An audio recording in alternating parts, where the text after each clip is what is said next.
Still looking for some views and some subscribers, and hope you all will join me on this journey of movie nerdness, all things movies. I'm not a critic, although I may uh, have my own opinion about things, but it's all about the experience um, in and out of the movie theater.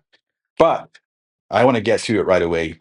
My top five movies for 2025 so far, and it starts with my friend Jason Statham, the working man. Yes. Uh, my wife loves Jason Statham, so that means I love him. And we just had the opportunity to see him in the theater earlier this year.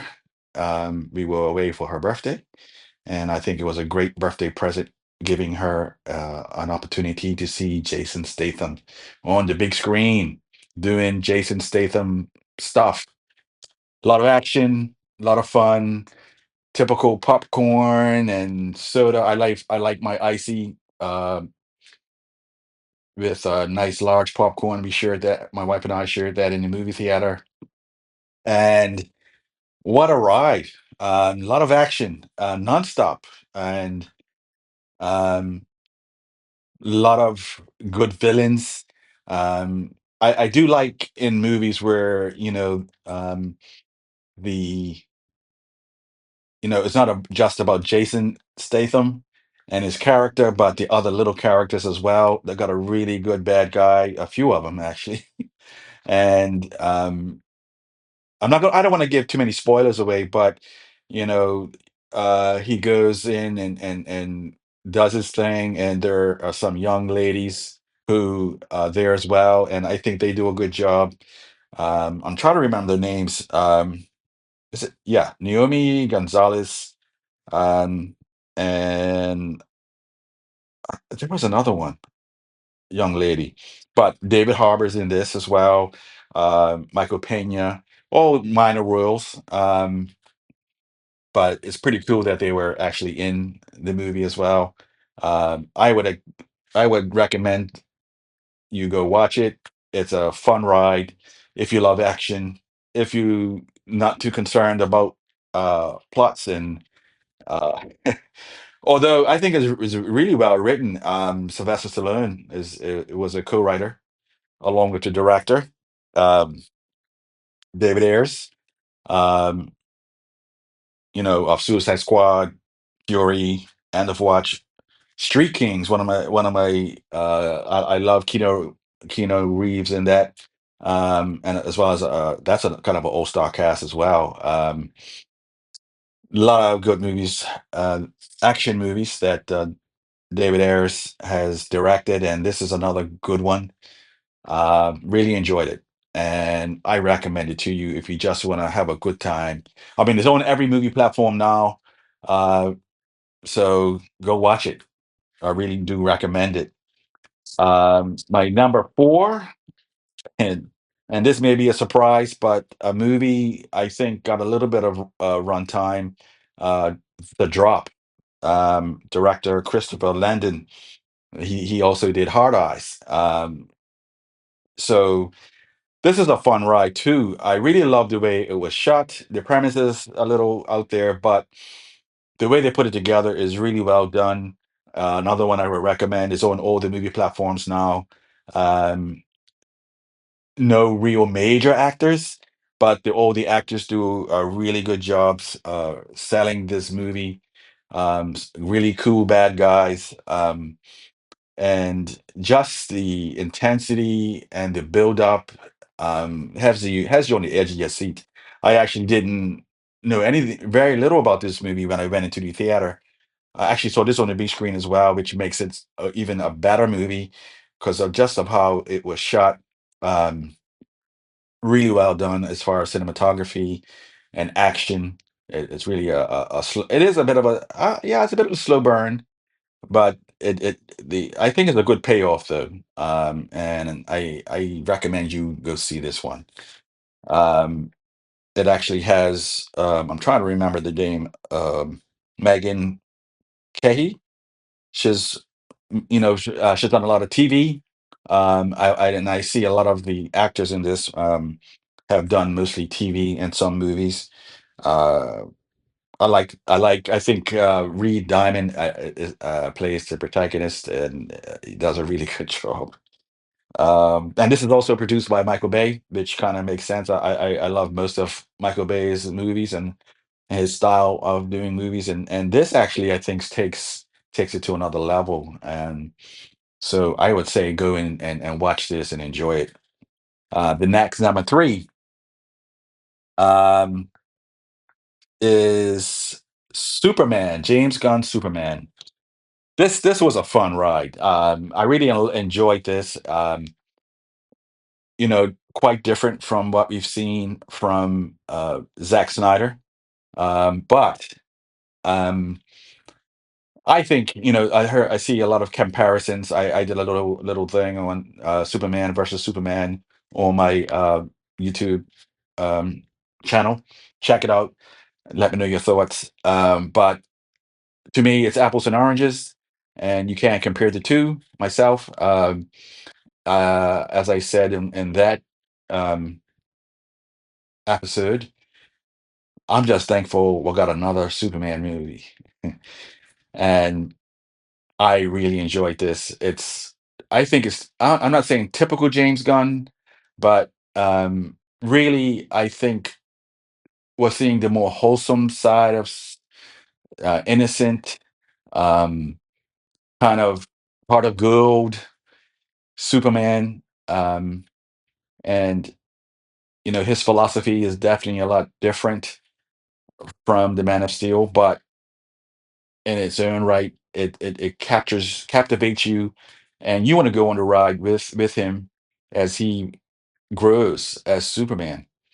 And a great supporting cast, a lot of great actors actually, and I mean I love Nathan Fillion. I watch him on the Rookie. Him being Green Lantern was a little interesting. um, Isabel Merced as Hawk, lady, is it Girl Hawk? But Rachel Brosnahan, I think, from the marvelous Mrs. Maisel. Uh, yeah, I watched the show. I think she's great in the show as well, but she's also really good in this movie. I know she's done a few movies, and I know she did the Amateur, small role, but very impactful. I think she's a great actress, and she is I think a great Lois Lane. Um, I would even compare her with Margot Kidder. Um, Kind of the same um, fire and attitude. Yeah. Um, but there are a lot of great actors in this one. David Cornsweet plays Superman, and Nicholas Hoult, Edie Gotha Higi, um, from Gone Baby Gone, and from the Marvel Universe. um, as I mentioned, Isabel Merced. The supporting cast is just awesome. I recommend this. I think it's still in theaters, and it's no better way to watch Superman and then on the big screen. And I'm actually going to be traveling in a couple weeks, so I'm hoping to see it again. I saw it here on the island on a smaller screen, but I'm hoping I get a chance to see it on a bigger screen, even in IMAX if I get the opportunity. Uh, I recommend it big time. The next one, number two, sorry, Ballerina. Yes, director Lynn Weissman. Um, didn't realize this is the same director as who did Underworld, another one of my favorite movies, vampire movie with Kate Beckinsale. I recommend you go see that. It kind of started reignited the vampire genre, um, and werewolf. That's really well done as well. Very some really cool shots in that movie, as well as this one, Ballerina. Anna de Armas plays, of course, the ballerina, who kind of steals the show a bit. quite a bit. She's so small. You realize when and I may be intentional. A lot of the people that she fights are much bigger than her, and she just figures out a way to uh, using whatever's around her to defeat her enemies. And it's really fun to watch. A lot of action. Of course, we get to see John Wick enter into the fray, uh, and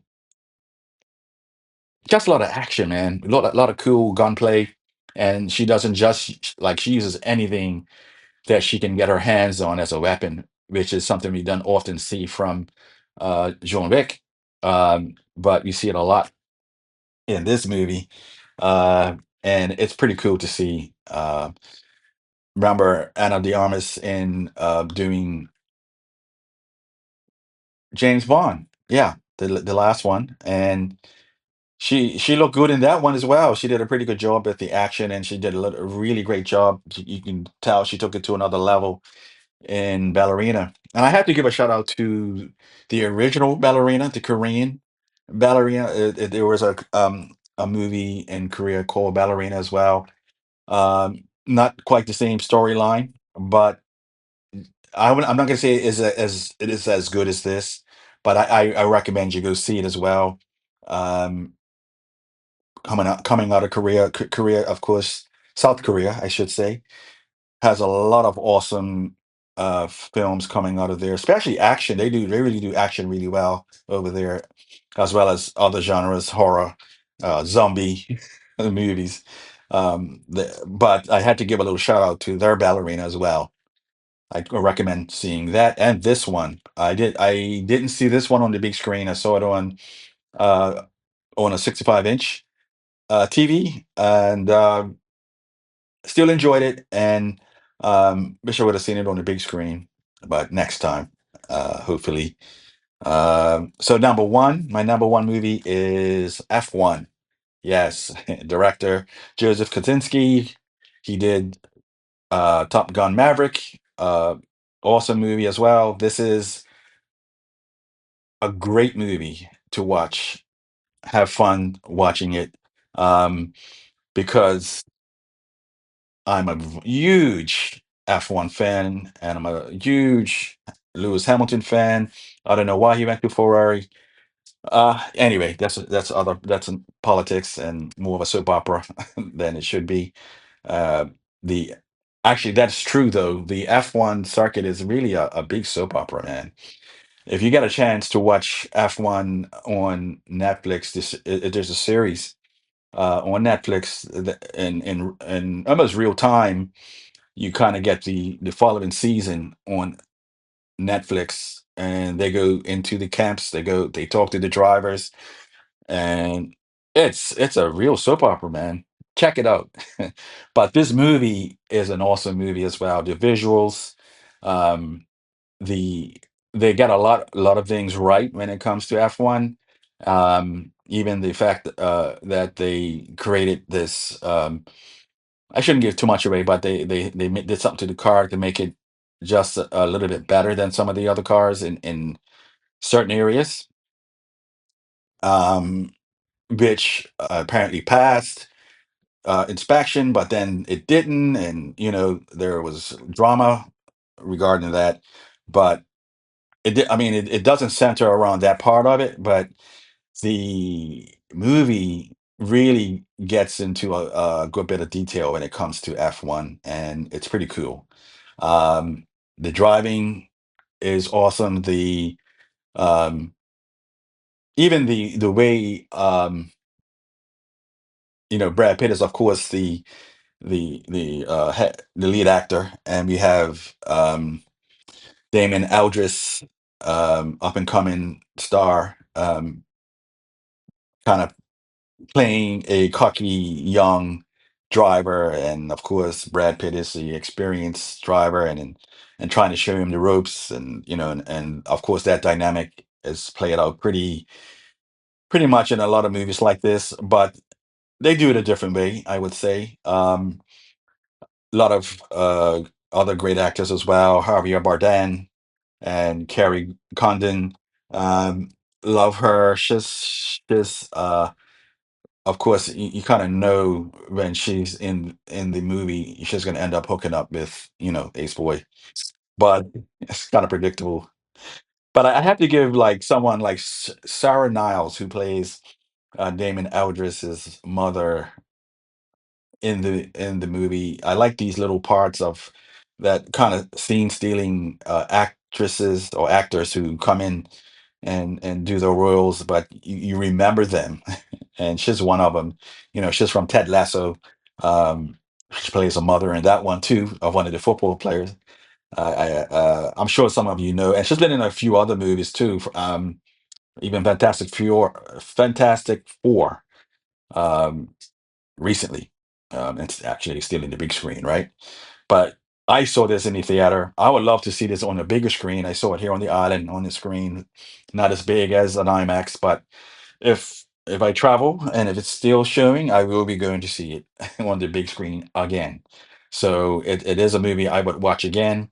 I recommend you go see it in the theater. It's the best way. I always say the best way to watch a movie is in the theater on the big screen. Doesn't always necessarily have to be IMAX, but if you can watch a movie like this on IMAX, I would do it. So enjoy these five movies, but I do have some honorable mentions. I have to speak of 40 Acres. Really good movie as well. Director R.T. Thorne, who Canadian director, has done mostly TV, but this is a really well done movie about I think a post-apocalyptic movie, um, and done in a different. I think we've seen something like this, but this is done just a little bit differently. Um, but it's definitely character driven and got some good action sequences, and has a nice style in which the way it was shot. Um, but it's about the story, really good story, and um, actor that you've seen in almost everything here lately, young lady Danielle Detweiler. She's in everything. She's been in The Woman in the Yard. I didn't get to see all of that. I was watching it while I was doing something else on one of the movie platforms. Good movie. She was on. I didn't realize she was in Carry On as well on Netflix. Um, now that I think about it, I remember her seeing her in that as well. But oh, and yes, and of course she was in Harder They Come. I'm sorry, The Harder They Fall. Yeah. Yeah, she plays a crazy role in that one. But our supporting cast is fairly young, and some older cast members as well. But I think mostly all of these actors come out of Canada, but do a really good job in their acting roles. I would recommend seeing that. It's on a lot of the streaming platforms. I recommend that. And another one I do recommend is Dangerous Animals. Now, just know my favorite movie of all times is Jaws. So when I saw this, I was like, oh, another typical shark movie that's not really done very well. But this one is actually, I believe, is done really well. Director is Sean Byrne. Um, but the actor that, scene stealer, and whenever I've seen him in a TV show or movie, Jai Courtney. He kind of steals the show on this one. Um, but it is he plays a serial killer. He uses sharks to kill his victims, and he records it on a VHS. Um, some of you may need to look up what a VHS is, but um, check it out. It's a fun ride. And it's pretty intelligent. We've come a long way from Jaws. Just understand that, and many of us know now that sharks don't just attack people, indiscriminately. So they are very smart in some of the scenes.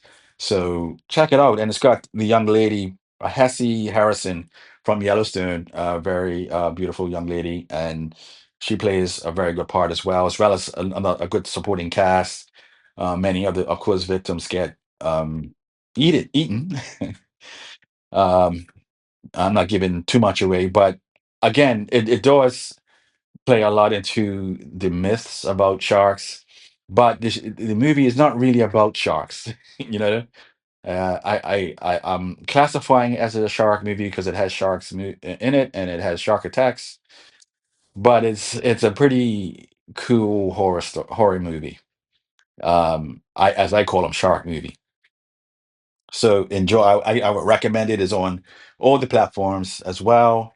Check it out if you just want a fun movie to watch on like a Friday night. But if you're a little squeamish, I wouldn't recommend it. Actually, there's more blood than gore, if that makes sense.